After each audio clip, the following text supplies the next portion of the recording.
NEET paper leak मामले में सरकार का बड़ा एक्शन। शिक्षा मंत्रालय ने बनाई हाई लेवल कमेटी।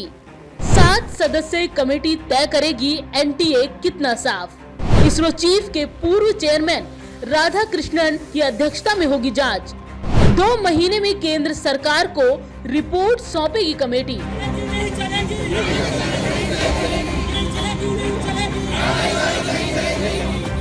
जी हां, नीट पेपर लीक मामले को लेकर देश भर में संग्राम जारी है। लाखों छात्र सड़कों पर प्रदर्शन कर रहे हैं। विपक्ष शिक्षा व्यवस्था पर सवाल खड़े कर रहा है और सरकार पर हमलावर है।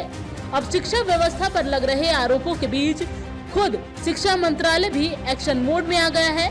एनटीए यानी नेशनल टेस्टिंग एजेंसी की परीक्षाओं में गड़बड़ियां रोकने और पारदर्शिता लाने के लिए 7 सदस्यीय हाई लेवल कमेटी का ऐलान किया गया है। इसरो के पूर्व चेयरमैन और आईआईटी कानपुर के पूर्व डायरेक्टर के राधाकृष्णन इसके चीफ होंगे। ये कमेटी 2 महीने में शिक्षा मंत्रालय को अपनी रिपोर्ट सौंपेगी। आपको बता दें कि शिक्षा मंत्री ने कहा था कि ये कमेटी एनटीए के structure, functioning, exam process, transparency, transfer और डेटा सिक्योरिटी प्रोटोकॉल को और इम्प्रूव करने के लिए शिक्षा मंत्रालय को सुझाव देगी। इसके साथ ही दोषियों पर कड़ी कार्रवाई की चेतावनी देते हुए शिक्षा मंत्री धर्मेंद्र प्रधान ने कहा था कि सरकार 0 एरर परीक्षा के लिए प्रतिबद्ध है। सरकार किसी भी गुनाहगार को छोड़ेगी नहीं। सरकार एक हाई लेवल कमेटी गठन करने जा रही है,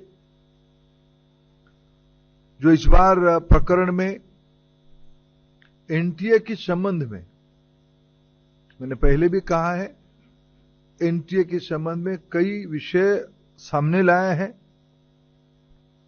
एनटीए की स्ट्रक्चर, एनटीए की फंक्शनिंग, एग्जामिनेशन प्रोसेस, ट्रांसपेरेंसी और डाटा सिक्योरिटी प्रोटोकॉल को और इंप्रूव करने के लिए उस उच्च स्तरीय कमेटी से रिकमेंडेशन अपेक्षित रहेगी।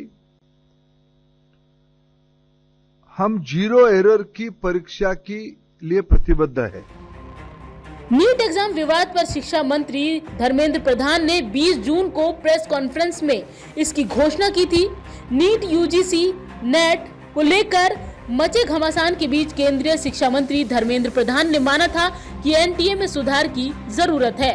ये 7 अधिकारी तय करेंगे एनटीए कितना साफ। इस कमेटी के चेयरमैन होंगे डॉक्टर के राधाकृष्णन, जो कि पूर्व इसरो अध्यक्ष हैं। वहीं इसके मेंबर के तौर पर ज्वाइन करेंगे डॉक्टर रणदीप गुलेरिया, जो कि एम्स दिल्ली के पूर्व निदेशक हैं।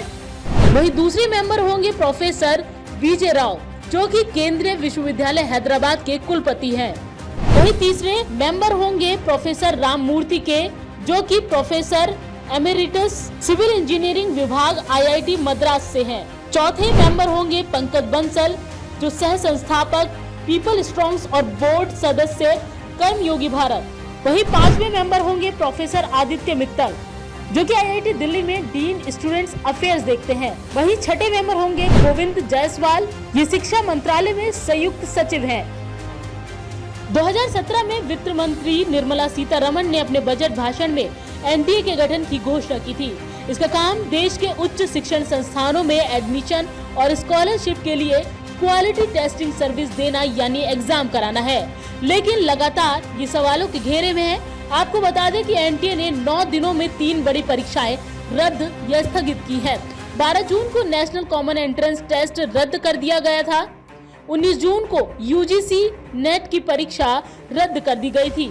वहीं 25 जून को होने वाली सीएसआईआर यूजीसी नेट की परीक्षा 21 जून को आगे के लिए टाल दी गई थी। आपको बता दें कि इन परीक्षाओं के पेपर लीक होने और एग्जाम रद्द होने को लेकर सुप्रीम कोर्ट और देश के अलग अलग हाई कोर्ट में भी याचिकाएं दाखिल की गई हैं। सरकार पर इसे लेकर काफी दबाव है, लिहाजा सरकार अब इस मामले में सख्त से सख्त एक्शन ले रही है।